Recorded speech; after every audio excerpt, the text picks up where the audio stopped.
Nah, kemudian rata-rata tingkat pengangguran terbuka juga relatif hampir sama. Jadi kita bukannya mau menjelekkan yang lain, tapi artinya bahwa ada yang jauh yang lebih bagus dari wilayah kepulauan. Gini rasio juga sama relatif. Di Bappenas sendiri sudah merestrukturisasi organisasi kami, Pak, dengan menjadi regional 1, 2, dan 3, di mana 3 itu kita fokuskan di wilayah timur, yaitu yang mencakup wilayah Maluku, Maluku Utara, Nusa Tenggara Timur, Nusa Tenggara Barat, serta Papua, Papua Barat. Jadi kalau dilihat pandangan secara keseluruhan, kami terus berupaya di sisi pemerintah, yang memang kembali kesempurnaan ini harus terus didorong, paling tidak terus mendekati apa yang kita harapkan. Nah, dilihat dari kebijakan nasional dalam pembangunan daerah kepulauan, nah ini antara lain dapat kami sampaikan tentunya keberpihakan kepada daerah kepulauan baik provinsi maupun kabupaten. Sebelum kita mulai videonya, mari kita tekan subscribe terlebih dahulu dan jangan lupa loncengnya.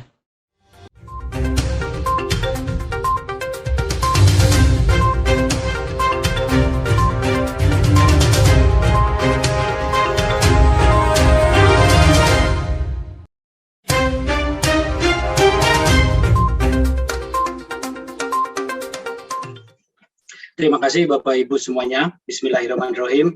Yang terhormat Bapak Wakil Ketua DPD RI, para anggota DPD RI, dan juga tentunya Bapak Gubernur Kepri sebagai tuan rumah, Bapak Gubernur atau yang mewakili, dan para narasumber yang lain. Izinkan saya share beberapa hal.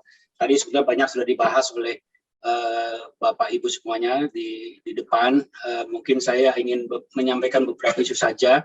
Ini tentunya saya hanya ini sebagai background saja mengenai RUU Kepulauan ini. Sebetulnya kami di Bappenas juga menyadari betul bagaimana isu ketimpangan ini masih ada dan masih terjadi bukan hanya antara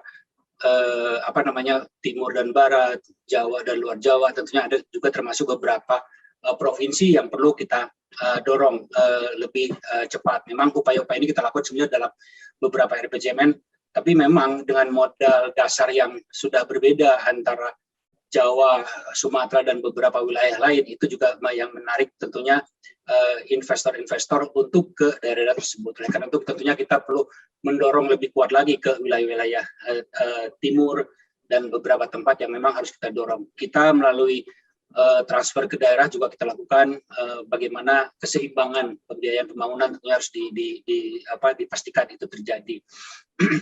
Tadi disampaikan juga oleh Pak Wakil Ketua DPD mengenai rencana pembangunan misalkan pelabuhan di Ambon. Itu memang juga salah satu upaya kita, pemerintah, untuk mendorong pembangunan ke wilayah timur, khususnya di beberapa wilayah kepulauan. Kami sendiri di Bappenas sebetulnya memang concern dengan wilayah-wilayah kepulauan dan juga wilayah timur khususnya.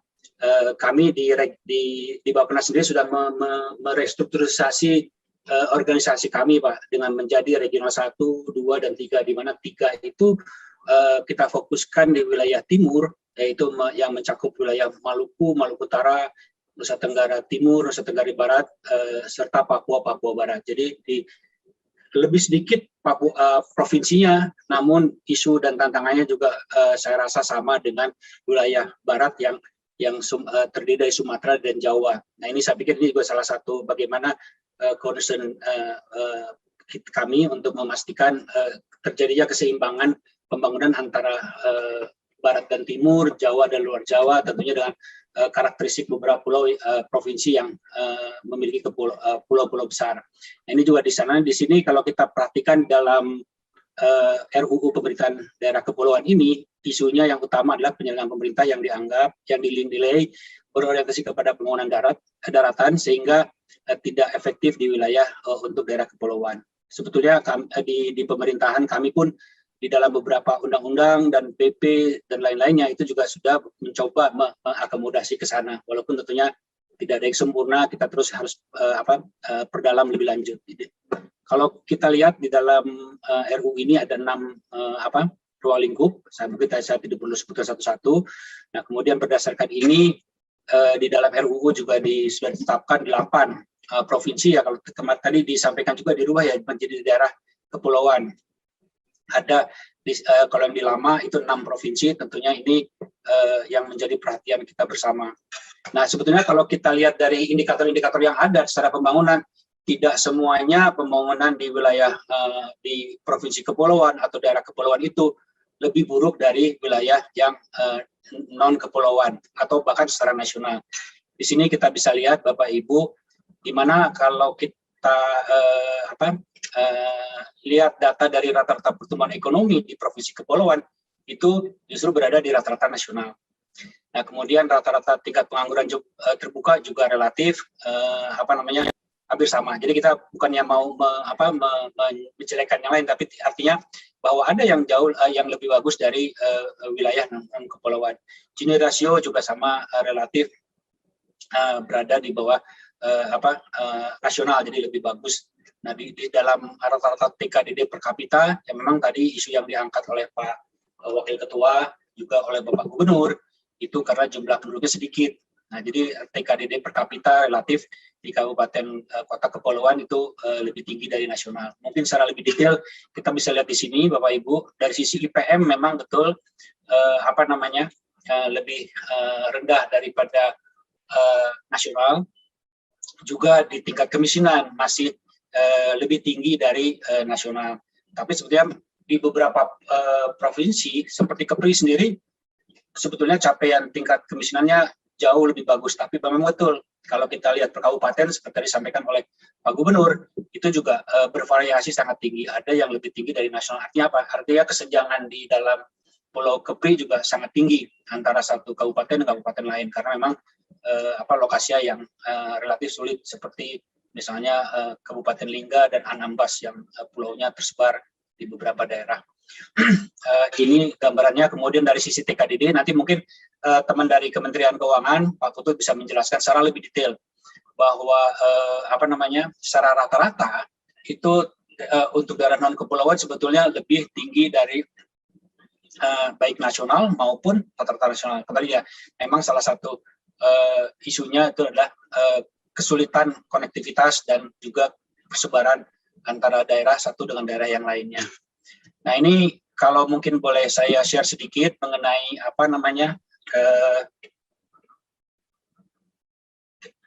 dukungan bidang DAX. Sebetulnya dalam beberapa tahun terakhir, yang sekarang pun yang 2022 kita coba terus pertajam, ini banyak sudah mengarah kepada daerah tertinggal tadi, termasuk juga daerah kepulauan. Ini misalnya contohnya di dalam DAK fisik reguler bidang transportasi pedesaan, itu termasuk juga tentunya tersedianya sarana prasarana transportasi perairan, dan ini sangat dibutuhkan oleh provinsi atau daerah kepulauan. Kemudian terbangunnya dermaga rakyat, ini juga sama. Kemudian pengadaan sarana transportasi perairan di bawah 20 GT atau maksimal kapasitas 25 penumpang, serta pembangunan dermaga rakyat. Nah, ini beberapa hal, beberapa kegiatan yang disiapkan di dalam DAK fisik.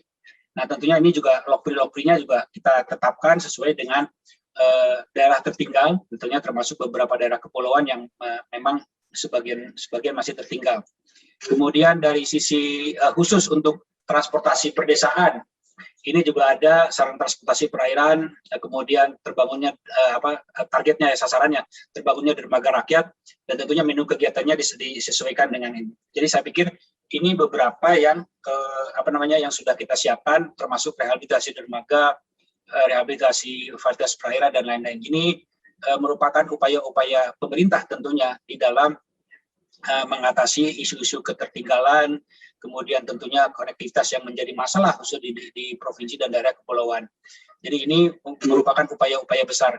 Nah, kalau dilihat pandangan secara keseluruhan, kami terus berupaya di sisi pemerintah, yang memang kembali kesempurnaan ini harus terus didorong, paling tidak terus mendekati apa yang kita harapkan. Nah, dilihat dari kebijakan nasional dalam pembangunan daerah kepulauan, nah ini antara lain dapat kami sampaikan tentunya keberpihakan kepada daerah kepulauan baik provinsi maupun kabupaten, yang sebetulnya kita sudah tuangkan juga di dalam RPJMN 2020-2024 dan tentunya di dalam RKP tiap tahunnya. dan di dalam penyiapan transfer ke daerah khususnya DAK, dana alokasi khusus yang disediakan memang untuk daerah yang memulai kekhususan tertentu dan kegiatan yang spesifik. Ini kita arahkan tentunya untuk tadi seperti saya katakan di depan, tadi yang sudah contoh sampaikan juga di sebelumnya, ada DAK afirmasi transportasi pedesaan. Di tahun 2018 sudah diprioritaskan salah satunya untuk pulau-pulau kecil terluar, dan di tahun 2019 ini juga transportasi laut dan perairan. Memang sebetulnya ada isu juga, kami kemarin pada waktu menyiapkan DAK 2022, adanya kewenangan antara daerah dengan pusat. Tapi kami karena menyadari betul bahwa kebutuhan akan transportasi air ini, khususnya di Provinsi Kepulauan, ini antara kewenangan daerah dan pusat, akhirnya kita lebur juga bahwa ini harus kita bisa tangani secara khusus di daerah kepulauan. Nah, ini di dalam DAK 2022 kita arahkan ke sana. Memang kita melihat salah satu isu di dalam DAK itu supaya anggaran yang tersedia, walaupun kita tahu terbatas, apalagi dengan kondisi sekarang, Bapak Ibu semuanya, semakin kecil untuk pembangunan ini karena kita fokuskan ke isu kesehatan. Tapi kita ingin DAK ini salah satu yang menjadi andalan dari tentunya pemerintah daerah itu lebih signifikan dan punya daya ungkit yang besar. Selama ini DAK kan lebih tersebar, merata, kecil-kecil. Oleh karena itu kebijakan kita di 2022 coba diarahkan ke satu wilayah di wilayah timur untuk tahun 2022, atau nanti 2003 kita bisa alihkan ke daerah yang lain supaya besarannya itu lebih signifikan dan punya daya ungkit yang besar. Nah, inilah salah satu beberapa kebijakan yang terus kita coba lihat dari hasil evaluasi belakangan ini. Kemudian di sini kalau dari data 2020, rata-rata transfer keuangan daerah dan dana desa itu per kapita provinsi, kabupaten, kota, daerah kepulauan jauh lebih besar dari data tadi saya sudah sebutkan di depan. Jadi saya pikir ini beberapa kondisi yang secara umum kita lihat, tentunya kita pun mencoba terus bagaimana pembangunan di wilayah kepulauan ini bisa lebih optimal. Nah, kami sendiri di Bappenas juga setelah berkoordinasi dengan tentunya dengan beberapa gubernur, kemudian beberapa kabupaten kota, kita melihat ada perlunya penyusunan perencanaan secara sistematis dan terintegrasi. Kita menyiapkan misalnya master plan, nanti kita rencanakan master plan di wilayah Sumba dan pulau-pulau sekitarnya. Nanti mungkin ke depan juga, sebetulnya kita sudah melakukan juga kajian kesiapan untuk di wilayah Maluku misalnya. Nanti tentunya kita kembangkan terus di beberapa wilayah yang lain, termasuk di Kepulauan Riau ini.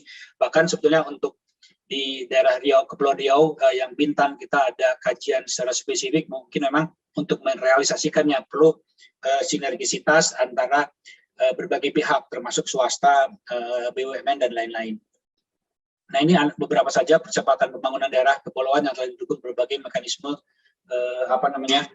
APBN dan APBD. Saya pikir ini saya tidak akan sebutkan satu persatu secara keseluruhan, tapi intinya bahwa memang masih ada kekurangan terkait dengan pembangunan khususnya di daerah atau provinsi kepulauan, namun tidak semuanya secara statistik itu lebih jelek. Nah, ini tentunya kita harus bisa cari mana yang kita bisa perbaiki dan mana yang bisa kita optimalkan dan lain-lain.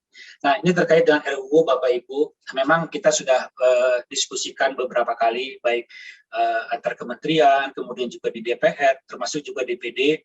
Nah, memang ada beberapa, tadi sudah disebutkan juga oleh pembicara sebelumnya, adanya sudah tertuang di dalam beberapa undang-undang. Nah, tentunya di dalam penyiapan ini memang sebetulnya sudah masuk di beberapa undang-undang. Nah, tentunya dengan penyiapan yang ada sekarang yang akan dibahas bersama-sama ini, tentunya kita perlu perhatikan supaya tidak terjadi tumpang tindih gitu. Dan di sisi lain juga terkait dengan kapasitas fiskal pemerintah yang selama ini juga sudah begitu ketat, terutama juga dengan dengan kondisi pandemi saat ini. Nah, ini tentunya menjadi pertimbangan lain yang karena di sisi lain pemerintah juga sudah ada, mungkin nanti dari Kementerian Keuangan bisa menjelaskan secara lebih detail kewajiban pemerintah yang sudah terikat dengan di dalam undang-undang yang lain. Nah, saya pikir ini tentunya perlu menjadi pertimbangan kita setelah lebih detail dan tentunya kita bisa bersama-sama di sini. Ini saya tidak akan sebutkan satu-satu. Ada beberapa klausul yang sudah menyangkut mendorong untuk pembangunan di wilayah kepulauan. Tadi sudah disebutkan beberapa kali. Pertama Undang-Undang 23 tahun 2014. Ini sudah mengenai konsep pembangunan daerah kepulauan. Kemudian di Undang-Undang 32 tentang kelautan, Undang-Undang 45 tentang perikanan, khususnya mengenai kewenangan maaf saya tidak terbaca, mengenai kewenangan dan pengelolaan laut. Nah, ini saya pikir juga ada kaitannya nanti dengan RUU yang sedang disiapkan ini. Kemudian Undang-Undang Nomor 1 tahun 2012 dan terakhir RUU tentang hubungan keuangan pusat dan daerah. Nah, ini sedang kita bahas juga, Bapak Ibu. Mungkin nanti kita bisa optimalkan juga yang ada di dalam RUU HKPD ini yang sekarang sudah disampaikan ke DPR. Kalau tidak salah surpresnya sudah keluar. Nanti kita bisa bahas bersama-sama bagaimana pembiayaan untuk pembangunan daerah ini bisa lebih optimal, bisa lebih signifikan dan punya daya yang lebih tinggi, termasuk tentunya provinsi dan kabupaten daerah kepulauan. Mungkin sebagai ini yang bisa saya sampaikan, tentunya nanti teman-teman dari Kemendagri dan Kementerian Keuangan bisa menambahkan hal-hal yang lebih spesifik sesuai dengan bidangnya. Demikian Pak Moderator yang bisa saya sampaikan. Terima kasih banyak. Saya mohon maaf apabila ada yang saya sampaikan kurang berkenan. Wassalamualaikum warahmatullahi wabarakatuh.